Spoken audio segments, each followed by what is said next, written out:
समस्त ध्यान की प्रक्रियाएं मन के पार उठने के उपाय हैं। मन का अर्थ है विचलित चेतना और ध्यान का अर्थ है अविचलित चेतना। ध्यान का अर्थ है मन की मृत्यु। इसलिए ज़ैन फकीरों ने ध्यान के लिए नाम दिया है नो माइंड। कबीर ने भी ध्यान को अमनी अवस्था कहा है, ए स्टेट ऑफ नो माइंड।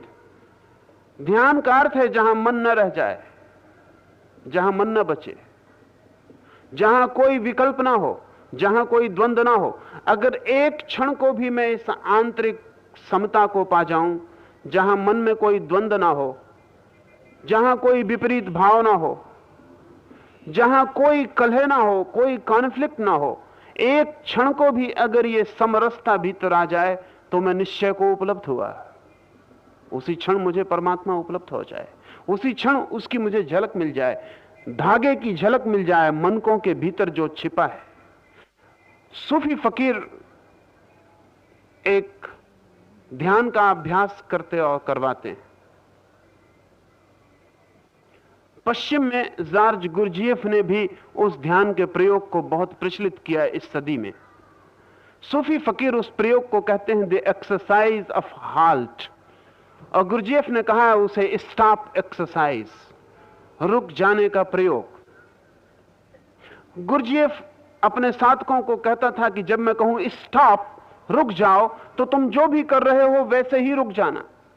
अगर तुम्हारा बायां पैर चलने के लिए ऊपर उठा हो तो वो वहीं ठहर जाए। अगर तुम्हारा ओंठ खुला हो बोलने के लिए तो वहीं रुक जाए। अगर तुम्हारी आंख खुली हो तो ठहर जाए। तुम फिर कुछ भी बदलाहट मत करना, वैसे ही रुक जाना।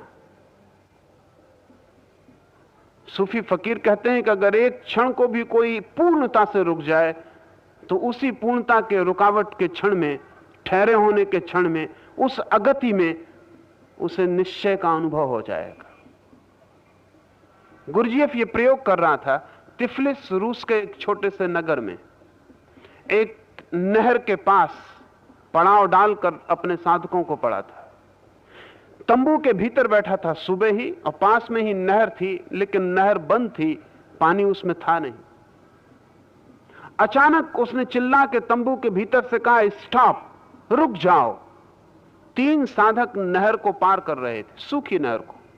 वे वहीं रुक गए, जो साधक ऊपर थे वे ऊपर रुक गए, और तभी अचानक नहर किसी ने खोल दी, पानी आ गया। पानी को देखकर एक साधक ने सोचा कि गुरजिएफ तो भीतर है तंबू के, उसे क्या पता कि हम कहां फंस गए। अगर मैं रुका तो जान को खतरा है। लेकिन फिर भी वो जब तक गले तक पानी आया तब तक रुका रहा। गले के पानी ऊपर जाने लगा, वो छलांग लगा के बाहर निकल गया। दूसरे साधक ने सोचा कि और थोड़ी देर रुकूं, शायद गुरजिएफ आज्ञा दे दे। लेकिन जब नाक भी पानी में डूबने लगी तो उसने सोचा कि अब पागलपन है, हम यहां ध्यान सीखने आए, कोई जान गंवाने नहीं। और वो पागल भीतर बैठा हुआ, उसे शायद पता भी नहीं है कि बाहर हम नहर में फंस गए। वो भी छलांग लगा के बाहर निकल गया।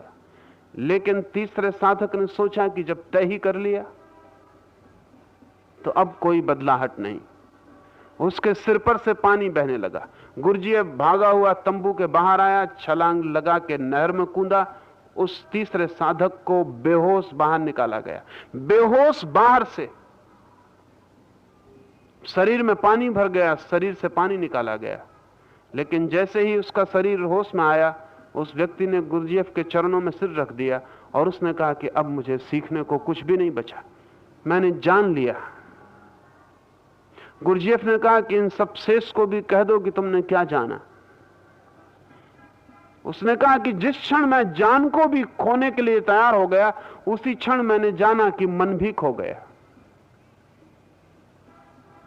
जब तक मेरे मन में जरा सा भी द्वंद्व था कि निकल जाऊं या रुकूं, तब तक मन था, तब तक भीतर कोई चीज चल रही थी, गति थी, विचार थे, हलन चलन था। लेकिन जैसे ही मैंने तय किया कि ठीक है, जान बचे या जाए लेकिन हटना नहीं है, वैसे ही सारे विचार खो गए। पानी तो मेरे भीतर भर गया, लेकिन मैं पहली दफे भीतर विचारों से खाली हो गया।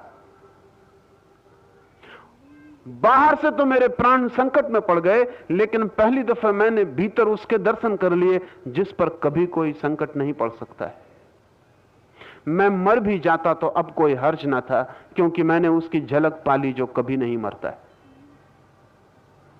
निश्चय का अर्थ है ऐसी अवस्था जहां मन का कोई कंपन ना हो।